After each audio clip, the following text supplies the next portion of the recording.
This episode is brought to you in part by the Table Podcast from the Hendricks Center at Dallas Theological Seminary. I'm Darrell Bach, one of the hosts, and I invite you to join us as we discuss issues of God and culture, which includes anything and everything. Listen on your podcast app or at dts.edu/thetable.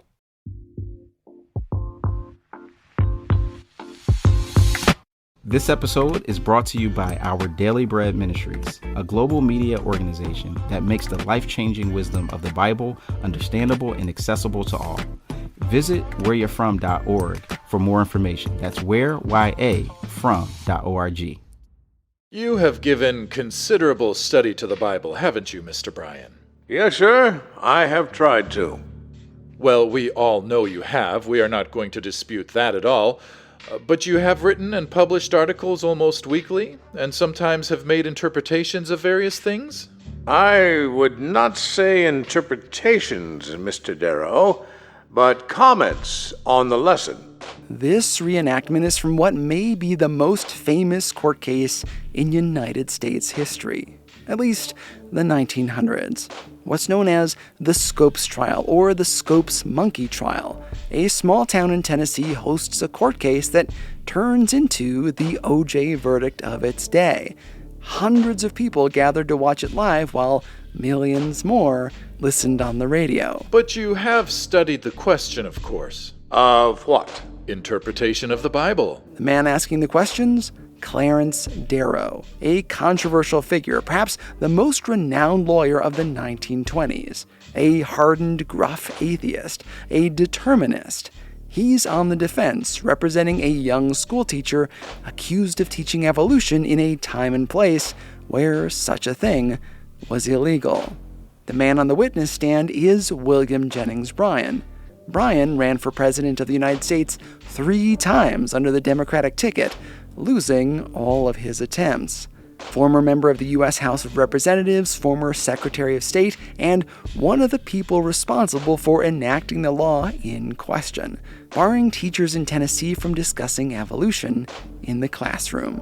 This was Rocky versus Apollo Creed, 2 of the most famous, maybe most infamous men in the country, duking it out. Then you have made a general study of it. Yes, I have. I've studied the Bible for about 50 years, or sometime more than that. But, of course, I've studied it more as I've become older than when I was but a boy.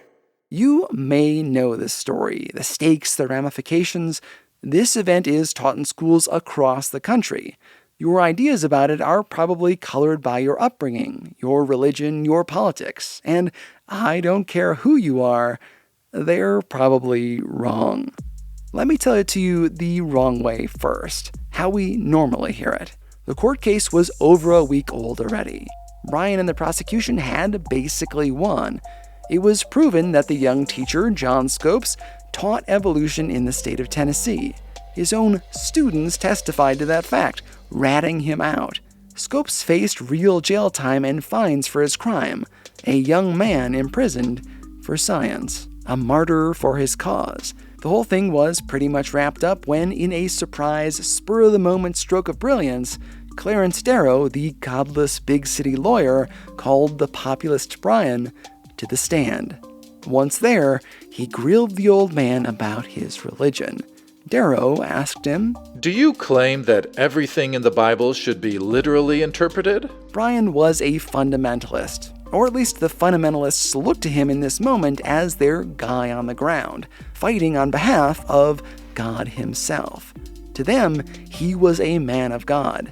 Darrow, the atheist, wanted nothing more than to reveal Bryan as a bigot, a sham, and a fool. I believe everything in the Bible should be accepted as it is given there. Some of the Bible is given illustratively. For instance, ye are the salt of the earth. I would not insist that man was actually salt, or that he had the flesh of salt, but it is used in the sense of salt as saving God's people. In this telling of the story, the false one, Darrow makes Bryan out to be a sputtering idiot, a man stuck in the past, in superstition that no longer belonged to the industrialized world. He does so on national radio. Millions of people hear it live. As a result, teaching evolution goes mainstream in the schools, and fundamentalists like Brian become a dying breed. Thanks to this one performance, Darrow single-handedly brings down fundamentalism until it's revived in the 1970s, just in time for the moral majority, Jerry Falwell and Ronald Reagan. That's the story we've been told anyway, one of religion and superstition making way for modernist thought and enlightenment. Or, if you're from a Christian background, maybe you summarize it as a lone man standing up against godless theories that say, we emerged from apes. The truth, as is often the case, is far more complex. A lot of the popular ideas around this event are just plain wrong. John Scopes never faced jail time. Brian was not a bigot, at least not in the sense you're thinking. He wasn't even against teaching evolution in the schools. The Scopes trial, at its core, is barely about evolution at all. It was a ploy to bring tourism to Ray County, Tennessee. And it wasn't the death of fundamentalism. Instead, the pressure of this battle over Darwinism didn't extinguish the movement. It forced fundamentalism to evolve. Hello and welcome to Season 5 of Truce. This season, we're looking at the rise of Christian fundamentalism in the United States through the Scopes monkey trial and the life of William Jennings Bryan. God willing, there will be new episodes every 2 weeks, taking us deeper and deeper into the ideas and characters that got us to where we are today. For the next few months, we're going to explore the seemingly unrelated series of events that brought us to this testimony, this media event outside the Ray County Courthouse, where fundamentalism itself stood trial. At various times, if I'm doing my job right, you will find yourself empathizing with the fundamentalists, and then, in the next moment, questioning their course of action. With the help of experts, we will explore the battle over currency, the birth of fundamentalism and modernism, war and peace, the value of human life, and so much more. All of this to ask important questions. What is fundamentalism? How did one trial over the teaching of evolution define the movement?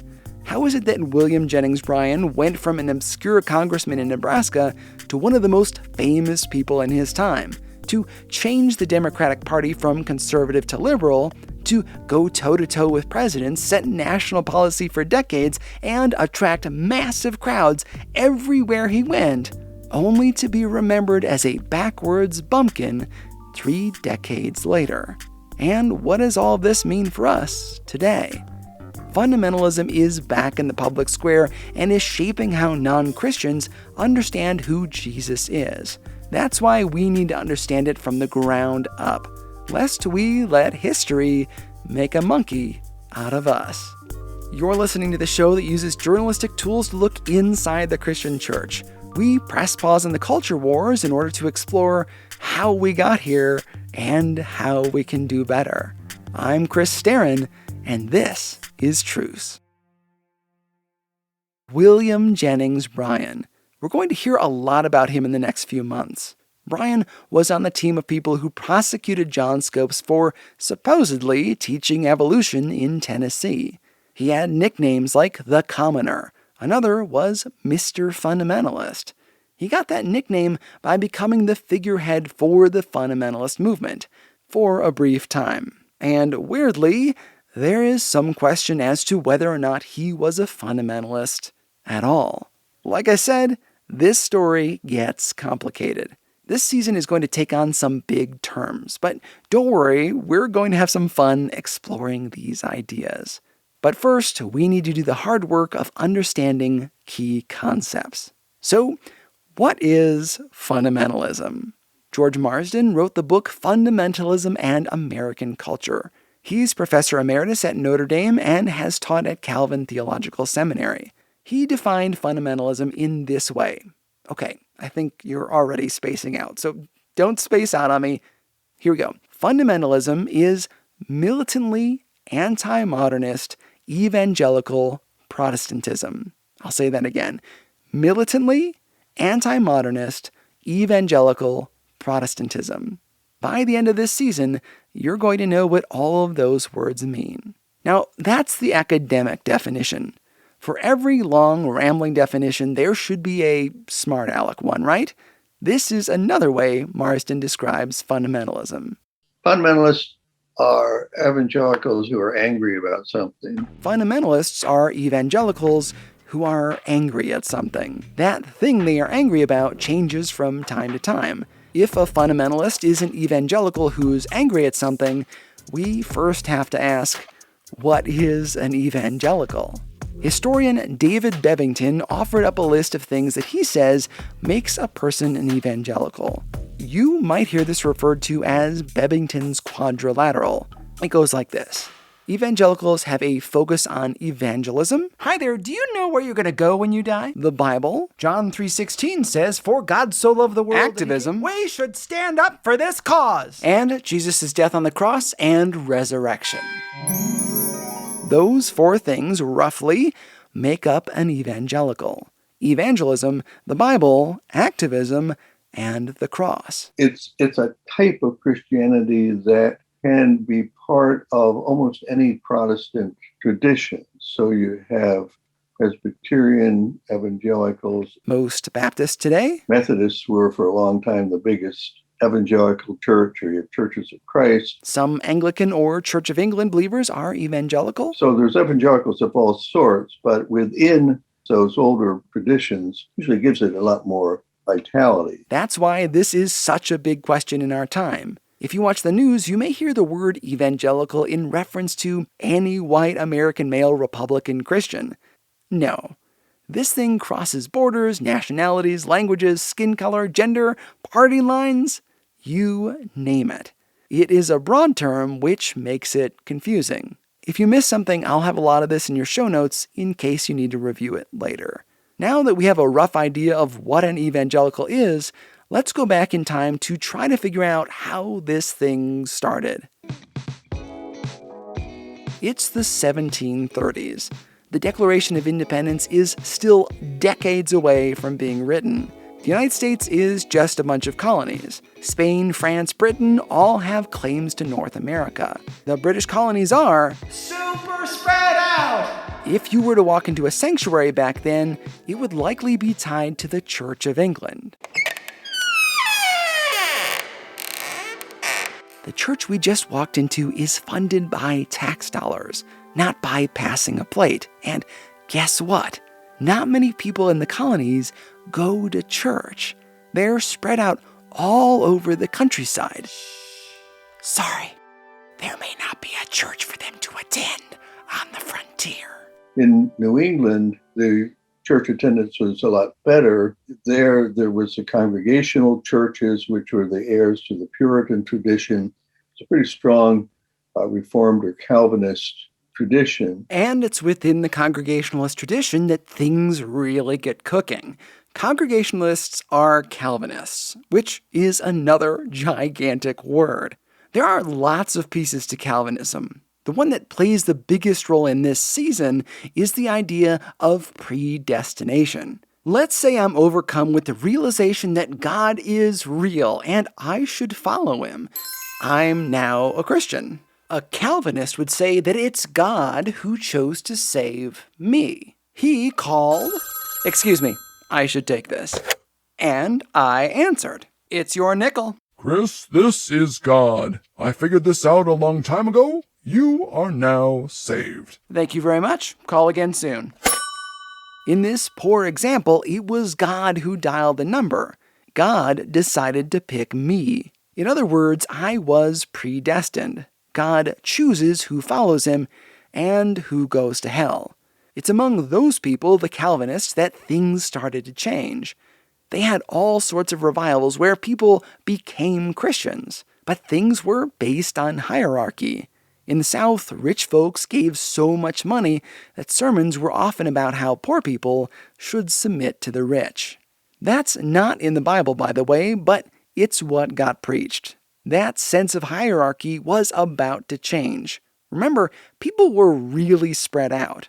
A lot of the colonists couldn't make it to church because they lived in the boonies. So guys got on their horses and rode all over the place, spreading the gospel where there were no churches. These guys were called circuit riders. Repent, repent, for the day of the Lord is at hand. These guys weren't from a specific church. Their whole gig was saving souls. Instead of doing it the hierarchy way, they just shared the gospel. Some of them didn't have any formal training, and the theology could be a little wishy-washy. But they sparked revivals as they went. Whew, that's a lot of information. Let's take a break to let our brains cool down a little bit. When we return, we'll meet some of the most famous revivalists of their day, and just maybe learn if they prefer a quiet dinner at home or long walks on the beach. You'll see what I mean. We'll be right back. Hey, Truce Podcast listeners. This season is all about the history of Christian fundamentalism up through the Scopes trial. These first few episodes are about defining some terms like fundamentalism. I offer you the best ones I've found, but I'd like to hear your definition. So I'm hosting a contest. Tag @Truce Podcast on Instagram, Twitter, or Facebook with your 1 to 3 sentence definition of Christian fundamentalism. Then I'll post them on Patreon, and supporters who give a little each month to help the show will vote for their favorites. The winner chosen by patrons will receive a copy of the book Fundamentalism and American Culture, one of the main sources for this season. Post your definition by February 18th, and I just may read it on the show. It's free to enter, but to vote for the best ones, visit patreon.com/trucepodcast. And thanks for listening. This episode is brought to you by No Small Endeavor, the acclaimed podcast from Great Feeling Studios and PRX. In each episode, host and award-winning theologian Lee C. Camp sits down with courageous and impassioned people, like Hollywood legend Rob Reiner and civil rights hero Reverend James Lawson, talking about what it means to find true happiness and flourish in day-to-day life. And if you're looking for somewhere to start, why not check out the recent episode with award-winning journalist and best-selling author Tim Alberta on Christian nationalism's role in the Republican Party. Follow No Small Endeavor on Apple Podcasts, Spotify, or wherever you get your podcasts. The hierarchical way of thinking about Christianity was in vogue for a long time. You went to church, and the priest or minister there guided you on your spiritual journey. But all of that was changing in the 1700s. Revivals started breaking out. And there were some really big names in the evangelism world, and folks traveled far and wide to hear them do their thing. I thought you'd like to get to know some of these guys a little better. It's time to play the game that has everyone buckling their shoes and bringing their King James Bible to church. It's Ask an Evangelist. One lucky lady is going to ask questions of our 3 evangelists. Jenny, thanks for being here. Hi, I'm Jenny. I like cooking, gardening, and children. She's a charmer. Let's meet today's contestants. In chair number 1, from Northampton, Massachusetts, it's Jonathan Edwards. Hello, Miss Jennifer. Jonathan is a Calvinist. After preaching for 5 years, his congregation started to weep and laugh in church, experiencing visions. His congregation doubled in size, and now he's credited with kicking off the first Great Awakening. He's also a grandfather to an important person Hamilton fans might know. My grandson is Aaron Burr, the guy who shot Alexander Hamilton. Maybe on your first date, he can take you to the room where it happened. Even I can't get tickets to Hamilton, and as a slave owner, I'm not sure I'd like it anyhow. Our second evangelist is George Whitefield. I know it's a little confusing, but some people say George Whitfield, while others say Whitefield. We went with both. Whitefield was born in Britain. Ooh, tell me something about yourself. I am the most popular person in the empire next to the king, and I helped found Methodism. Finally, we have evangelist number 3, Charles Finney.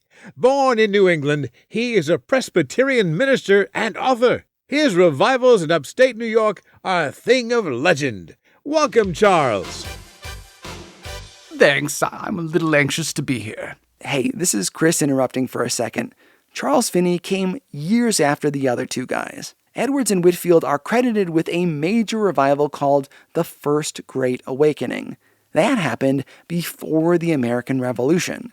Charles Finney ran his ministry after the Revolution and was a major figure in the Second Great Awakening. Charles, you guys sound so similar. Aside from being the youngest in the group, what makes you special? Unlike my compatriots here, I am not a Calvinist. I believe that it is the duty of each man and each woman to choose God for themselves. It is the individual's choice to follow Jesus that makes them a Christian. That distinction is super important. Remember the fake phone conversation we had earlier? It's your nickel. Chris, this is God. I figured this out a long time ago. You are now saved. Wow, okay, thanks. I had no choice in the matter. That is Calvinism. God chooses who he's going to save, and his grace is irresistible. You can't help but go for it. Whitefield and Edwards were both Calvinists. Finney believed what is known as Arminianism. It's more like this. It's your nickel. Chris, this is God. I sent my son to die for your sins. Goodness. Do I want to be saved? This is my choice, after all. Okay, I'll follow you. Oscar-winning performance, no doubt. Under both systems, it is God who presents his grace. Calvinists would say that Christians have no choice but to accept that gift. It is irresistible. Under Arminianism, my free will plays a big role. I make a personal commitment to follow God, or I can turn it down. That is what guys like Finney taught. It's what makes him stand out from Edwards and Whitefield. Some historians also point to this belief as the start of modern liberal theology, where the agency to choose who got saved went from God to humanity. Pretty soon, people were choosing which parts of the Bible to believe and which ones to ditch. We'll outline that in a future episode. Try to hold on to that distinction, though. Calvinism versus Arminianism. Jonathan Edwards, tell me about your preaching style. I like to read my sermons. Maybe you've heard my most famous one, Sinners in the Hands of an Angry God. Here's a taste. The God that holds you over the pit of hell, much as one holds a spider or some loathsome insect over the fire, abhors you and is dreadfully provoked. I didn't know you were a fire and brimstone kind of guy. George Whitefield, what is your preaching style? As a trained actor, I deliver my sermons with a touch of the dramatic. Even Benjamin Franklin, not a Christian himself, has come to hear me. Charles Finney, how about a taste of a sermon? I endeavored to show that a change of heart is not that in which a sinner is passive, but in which he is active. That the change is not physical, but moral. That it is the sinner's own act. That it consists in changing his mind or disposition in regard to the supreme object of pursuit. There it is again, the Arminianism. The belief that the sinner's free will plays a vital role in salvation. I also like long walks on the beach. What a lovely sermon, Charles. So what's a girl to do if she responds to your message? Why, she or anyone can come forward and take a seat on the anxious bench down in front, where they can receive prayer and counsel. That's another thing about Finney. He made conversion into a public event. This wasn't a sit in your seat and make a decision for Christ kind of thing. Finney called converts to walk the aisles and sit in front. I did this myself some 29 years ago. Maybe you did too. Jenny has been a great sport. Tell her what she's won. Jenny gets to witness as the American church transitions from being about hierarchy to focusing on the individual. Thanks to preachers like this, the gospel spreads far and wide. Wait, don't I win a car? Nope, it's the early 1800s and they haven't been invented yet. That was ridiculous, but hopefully you can see the flow of history, the transition from a faith based on hierarchy to one that appeals to the masses. With the First and Second Great Awakenings, evangelicals were on the rise in the United States. Evangelicals focused on evangelism, the Bible, activism, and the cross. The ideas of these three men and so many other preachers spread far and wide. But, as I said, they didn't always agree with each other. Whitefield and Edwards were Calvinists, Finney was Arminian. The divide would soon play out, pitting conservative fundamentalists against theologically liberal modernists. That clash eventually led to a sweltering hot courtroom in Dayton, Tennessee in 1925, with William Jennings Bryan and Clarence Darrow duking it out over whether or not evolution could be taught in the schools. Together, we're going to track Christian fundamentalism from this point, the birth of evangelicalism, until the Scopes trial. Along the way, we're going to hear from some fascinating guests. Jacob Goldstein, the co-host of NPR's Planet Money, Pulitzer Prize-winning historian Edward Larson, historians George Marsden and Joel Carpenter. We'll even travel to Tennessee, to the place where it seemed that fundamentalism itself was on trial. For now, I want to reflect on that big question. Does God choose us, or do we choose God? Over the years, I've been in a lot of small group conversations about this very puzzle. And as we'll see, where you land can determine a lot about your life and your role in evangelism. Time and time again, though, I come back to something much more foundational. Whether you choose to follow Christ or he draws you to himself, I say, go for it.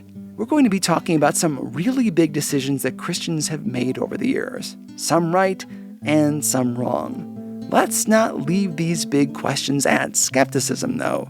Edwards, Finney, and Whitefield would want me to remind you that Jesus is the way. Whether it's God who spurs you or a choice of your own, I hope that you won't stop at skepticism. We'll be back with Truce in 2 more weeks when we talk about the end of the world. Subscribe so you get every new episode as it's released.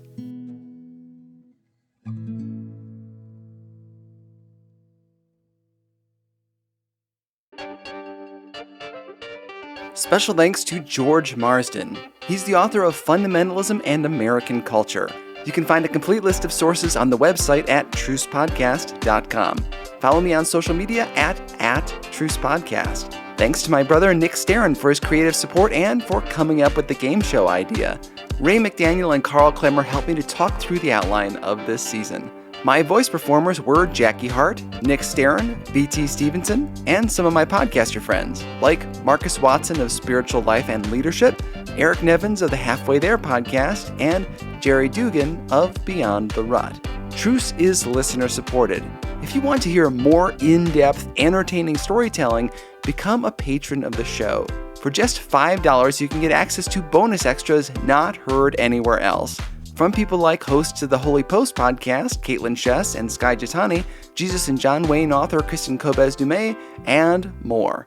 Once you're there, you'll find a new bonus episode about our 3 evangelists today, concerning some of their more controversial opinions. Visit patreon.com/trucepodcast for more information. Thanks for listening. I'm Chris Starron, and this is Truce.